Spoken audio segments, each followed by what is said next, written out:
Hey everybody, Invisiblekatana here, doing my favorite conference moments, or just my favorite conference in general actually, from E3 2017.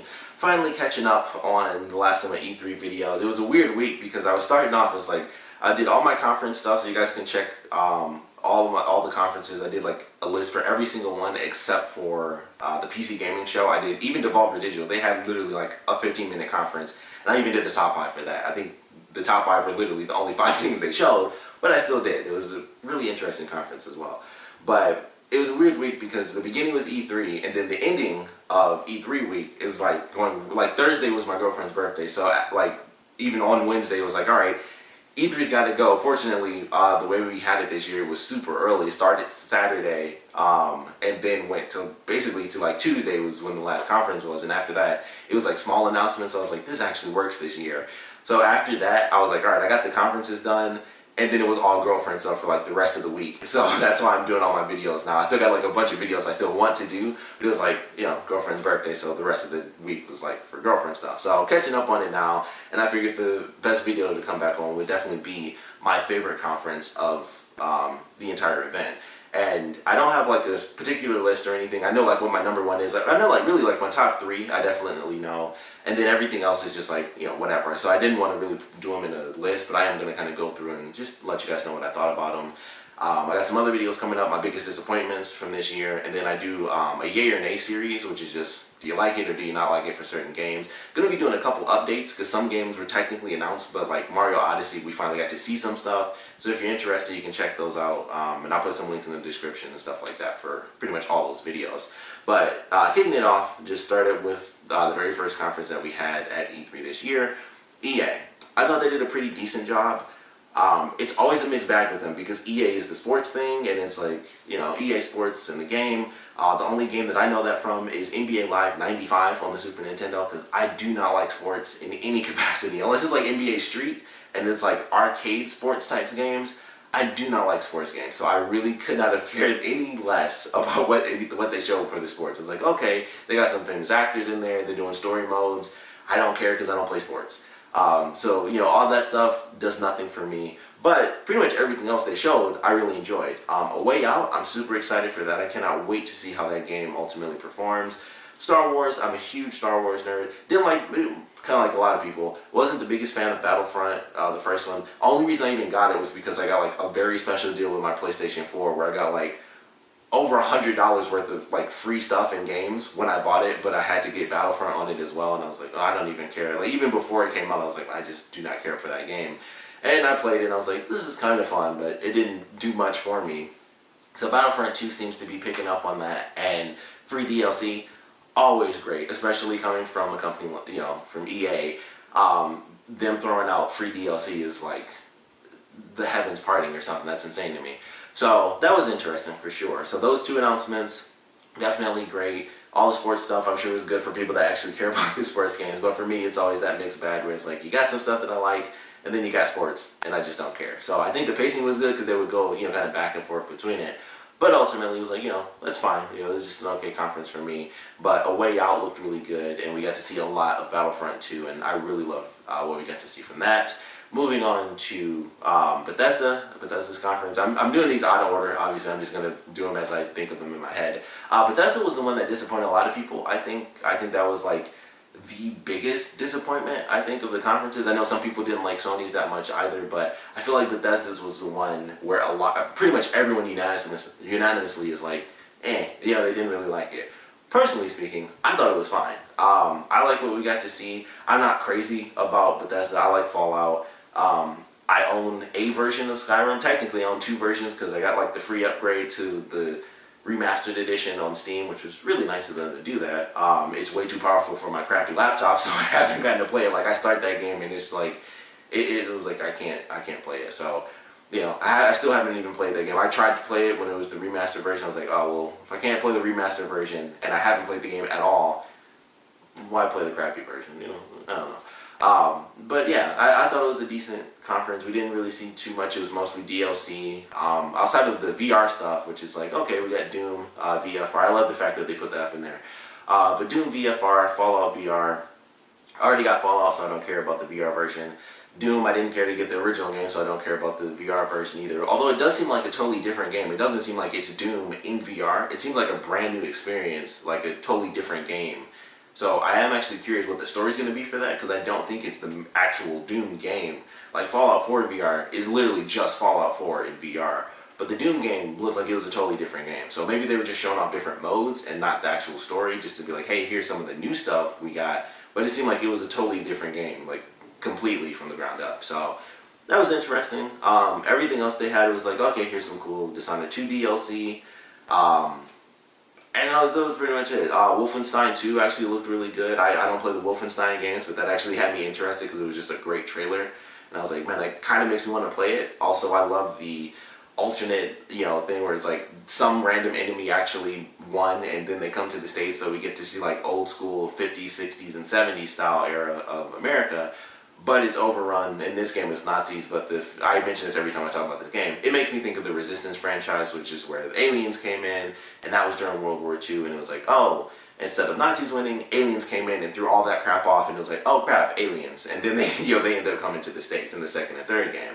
So I always love that aesthetic where it's like you see, America during the past, but it's also an altered past. So I thought that looked good, and just the trailer itself I thought was entertaining. But for me, it was okay. I'm not, and maybe it's because I'm not as invested in Bethesda, and that's why it didn't really disappoint me. Like it may have other like much bigger fans of Bethesda, but for me, it was like I like my Fallout. Plus, it's Skyrim. Who gives a crap? Like admittedly, it's like the 18th version of Skyrim. So it's like I don't. At this point, you've played it, and if you haven't, you will get it. But even then, I don't think it interests people who haven't played Skyrim. It's like, okay, I can get it for that console, but it's not that big of a deal. I know it still excites some people, and it's a good game. I know that because everyone loves it. But it's just like, yeah, it was okay. For me, it was an okay conference. I just like, some of the stuff we saw. I'm excited. I love Dishonored. I just never got to get the second game. The DLC for that did really excite me because I'm like, I don't know what they're going to do with that story. I don't know what that means, if there will never be a third game or what. But that DLC did have me very excited. So I can say that it was probably my favorite moment just because of the implications of that story. From what I know, just from the first game alone, the implications of the story for the DLC is, they're huge. So I'm kind of excited for that, I'll be totally honest. But I thought it was an okay conference. I wasn't disappointed like a lot of people seem to be. Moving on to Devolver Digital, they just had a really weird conference. It was like a 15-minute thing. I did like my top 5 for it, which I'm pretty sure were like the 5 things that they showed, so I had to just put the 5 things they showed in a certain order. They had like one game called Shift, I believe, that looked really cool. It sounded like Ninja or something. I was like ninjas and katanas, and that was pretty much it. They also, they had a top-down game that looked pretty interesting as well. So they had 2, and then that was it. And other than that, it was like a crazy skit conference thing. I know some people didn't like it. I thought it was entertaining. It was really weird. It was definitely like an Adult Swim sort of thing where it's like, it's funny, but it's also like kind of visceral funny where it's like blood and craziness. So if you haven't seen it, highly recommend you checking it out. Like, it's over the top. It's not like actually gory or anything. It's just over the top blood and stuff like that. So it's really silly. I was like, this is weird, but I like it. So Devolver Digitals, I thought was fine. Moving on to some of the bigger companies, going to Microsoft first before I get to some of the other things, because mostly those are the kind of like my top 3. Microsoft, I thought had an okay conference. Xbox One X, I thought that was fine. The price, I wasn't, I would love for it to be cheaper, but I think everyone would love everything to be cheaper. I figured it would be $500, and I think that's a decent price. That's kind of what I expected, actually. I don't have an Xbox One in any capacity. I don't have the old one or the S or anything like that. So at some point I'll get the X, but I also don't have a 4K TV to really get 4K games. It would mostly just be, I have the best version of the current Xbox One, and that's really the only reason I want it, because I don't have the other games, and that's pretty much it. That's how I would end up playing all those games on Xbox One. And I could get them on PC, but I would also need Windows 10 to do that. And maybe they fixed this, but the reason I didn't upgrade to Windows 10 was because it screwed up like all my Steam games.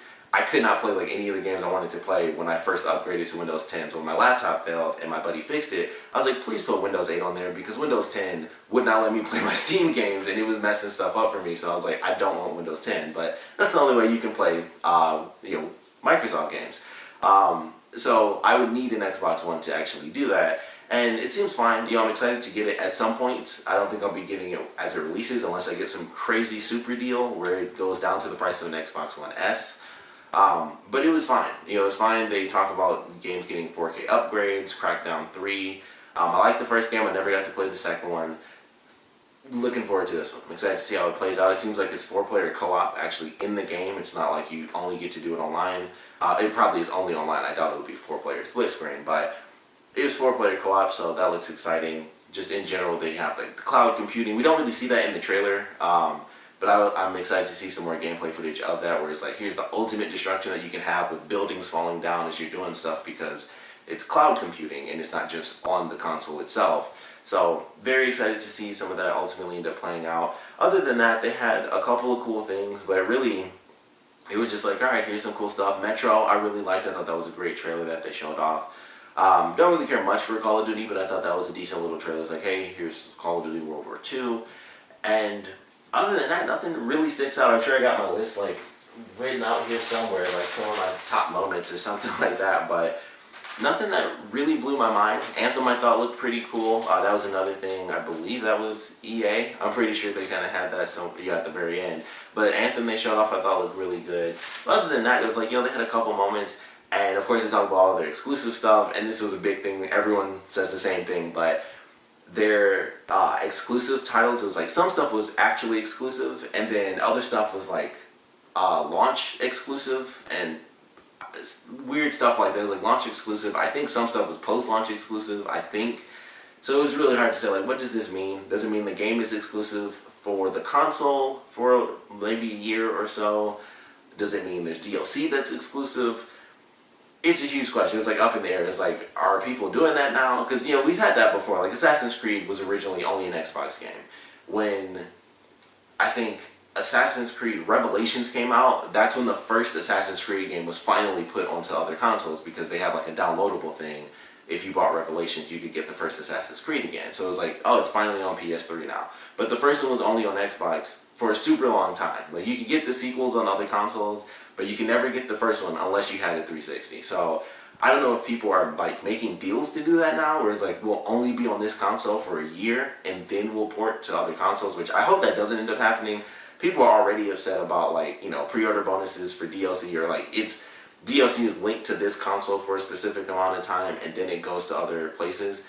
People would hate it if they did that for like actual games, where like you can only buy the full game here and then you can get it a year later or something like that. So I hope that's not what that means, because that's what I was worried about. I was like, every time I see like this launch exclusive, all I kept thinking was like, I hope this means DLC is launch exclusive and not like the actual whole game is a launch exclusive for like a year. So that's my hope, but they really don't explain it. They just put exclusive in there a bunch of different times and it meant different things. So it's like, alright, that means exclusive in some way, shape, or form, but not truly exclusive, because they talk about, it's like, you know, they show like 30 or 40 games or something like that, and I think like 12 of them were like actual exclusives to the console, like 100%. This will only ever be on Xbox and PC.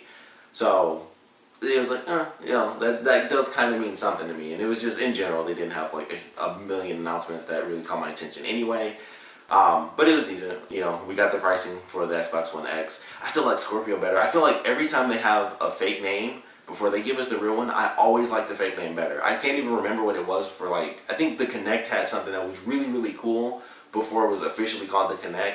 I can't remember what it was, but I remember being like, the Kinect sounds dumb compared to that fake name they used. It sounded super cool to me. It's like the same thing with this. I'm not surprised, because, you know, the thing is that the Xbox One X is just called the Xbox. When you shorten it down, like, that's the, you know, abbreviated name for it. It's officially just the Xbox. So it's like, that's cool. But the Scorpio just, I don't know. It sounds sweet to me. I don't know why. But I thought it was a decent conference. Moving on to some of the bigger ones. These are like the top 3, where it's like, you know, one is kind of a disappointment to some people, but the 2 big names that come up, Ubisoft and Nintendo. Those are like the 2 conferences. Whenever I look at stuff, people are like, either it's Ubisoft that won or it's Nintendo that won.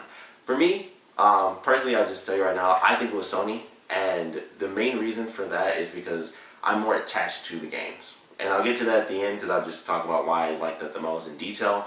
But I did really enjoy, like, these are my top 3. My third one would definitely be Nintendo, and then it would Ubisoft, and then it would go Sony. But for Nintendo, I like what they showed, and it was definitely good, but I'm just not as invested in Nintendo properties like other people might be. I loved seeing Mario Odyssey. I was really excited for what we finally got to see of that. I thought it actually looked really great, and like the gameplay was going to be insanely fun.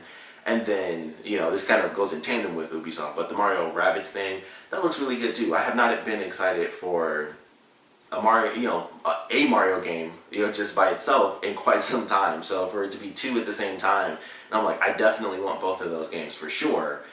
That says a lot, to me at least. For some people it's like 100% anything Mario guaranteed, but for me it's not like that, and I love both of the games. But what Nintendo showed off I thought was great. What we saw of Mario Odyssey was good. What we saw of Fire Emblem Warriors I thought was entertaining. There were two Metroid, I was about to say two Samus announcements, but two Metroid announcements. So we got Metroid Prime 4 officially coming out.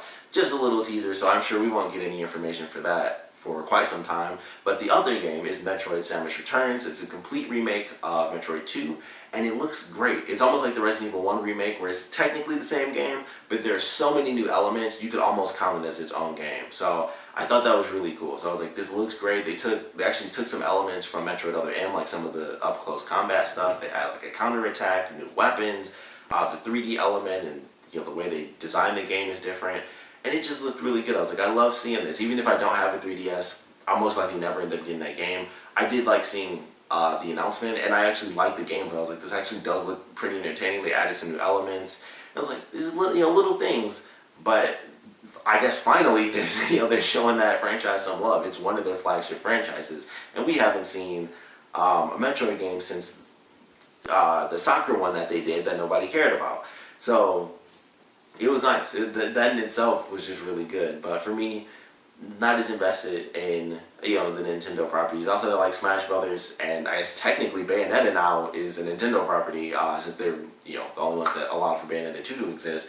That's pretty much it. Sadly, I didn't even think of this when I was doing it before, when I was like doing my list. I would love to have seen something about No More Heroes, because when the Switch was first announced, Suda51 came out like, hey, No More Heroes is officially coming out and stuff. I've been waiting for No More Heroes since the second game came out, because Suda51 was like, I won't make another No More Heroes game until the next Nintendo console comes out. And as soon as the Wii U was announced, I was like, No More Heroes 3, and it never happened. And then finally when the Switch got announced, he came out on stage and they had No More Heroes. And I was like, man, I cannot wait for that. And I wish we got to see that. That would have been, I would have loved, that probably would have made it. I would have been like, that one game probably would have been like, yep, that's all I need, Nintendo. But I do wish we got to see some No More Heroes 3, anything, like just a trailer, even if it was just all CG, like, just cutscenes. That would have been fine. But sadly we got none of that, and everything they showed, was like, okay, outside of Mario and the Rabbids, I didn't really care as much. Everything that I really cared about, they've already done directs for. ARMS, I'm super excited for, but they already did that before the press conference. Splatoon, they already had a direct for that as well, and I love Splatoon, and I'm very excited for ARMS. It just looks great. I think Splatoon 2 is just going to be, greater than the first, and I love the first Splatoon. So those are like the two games I was most excited for, and then it's like they already had all that information out there with the direct, so they didn't spend time on them during E3. So as far as what we got at E3, it's like, okay, yeah, I still enjoy it, but it didn't like blow my mind. Going to Ubisoft for my number 2, started off super strong with the Mario Rabbids thing. I knew that got leaked. They had like the worst leaks this year with Assassin's Creed and the Mario games. But it was a great start. Shigeru Miyamoto came out. They had like the little, the model guns and everything, which I'm sure we should be expecting at Toys R Us in like, a month and a half. They show up like the developer of the game. He was on like the verge of tears at the beginning, and they had the same thing with the developers of Beyond Good and Evil 2 at the end, which is like just a little thing where it's like you see the love and passion from these developers. But they started off super strong with that game. Assassin's Creed looked really good. Beyond Good and Evil 2 looked interesting. They have the new game where you like build the ships and stuff. That seems interesting. I'm curious to see how that's really going to end up playing out. I don't care about the Just Dance games, but they made it super fast. It wasn't a huge number. They had the Sub-Zero people come out. I don't know why they chose those costumes. Literally everyone knows it's Sub-Zero. Everyone makes the same joke. It's not even a joke. Those were Sub-Zero costumes. It's not even a joke at this point. That was actually a Sub-Zero costume. But it was super fast. It was like, okay, a little dance number. I had a singer come out, and it was super fast. She did like one song. It was like, all right, it's out or coming out, bye, and that was it. I was like, cool. They had a K-pop song in there that I knew. I thought it was weird that they chose a song that was like almost 6 years old. It's still a good song, But I was like, that's weird. Of all the K-pop songs that are super popular now, why did they choose one that's like 5 or 6 years old? I thought that was really weird, but that was an okay conference. Definitely, like I said, it was my number 2. I actually think it was a good conference, not an okay conference. That was just an okay moment in the conference, but it was pretty good, and we got to see some really interesting things. And then, like I said, for me, Sony's my number 1. I just really loved it. I thought it was really good. I'm more invested in the Sony properties. They have a lot of the exclusives, unlike Microsoft. Sony has the exclusive that I love. I love Uncharted. I love the God of War games. I at least love this one. I didn't care about any of the intro games where it was in between 1 and 2, or it was before the first one, or any of that. I didn't care about any of those. And when this God of War was announced, I was like, finally, that's the one I was waiting for, where they continue the story and it goes forward and not like it's in between. So I'm super invested in that one. Shadow of the Colossus is getting a remake, so that looked amazing. Uncharted, I know a lot of people were disappointed that we didn't get to see The Last of Us 2.